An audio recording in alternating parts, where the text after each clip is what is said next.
ug sinsiro sa pagserbisyo ug napamatugan-na. Sugatan ta way lain si Joselito Lilit Kahis.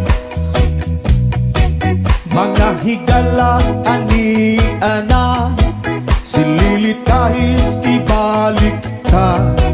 Pagkakagawad magpasubli siya, busa kitang tanan suportahan siya. Lilit Kahis abdik ug buutan, Lilit Kahis ibalik ta. Lilit Kahis lang gihapunta, ang kalambuan mapadayon pa. Yeah. Reha! Aniana, ibalik ta, pagkakagawad, wa na'y lain pa. Wa'y pagduha-duha, ibuto ta, Lilit Kahis, pagkakagawad.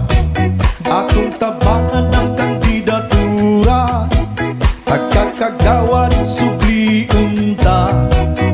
Lilit Kahis, ibuto ta, sa tuntag sa tagsa kabaluta. Lilit Kahis, taliguulan, Lilit Kahis, ibuto ta. Lilit Kahis lang gihapunta, ang kalambuan mapadayon pa. Sa tanang lumulupyo ng atong barangay Baguio, ania si Lilit Kahis, muhangyo pag-usab kaninyo sa inyong pagsuporta.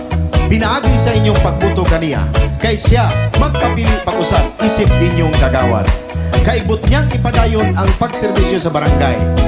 Ug siya dili magduha-duha muhangyo sa inyong suporta, kay dayag ang iyang tinuuray nga pagserbisyo.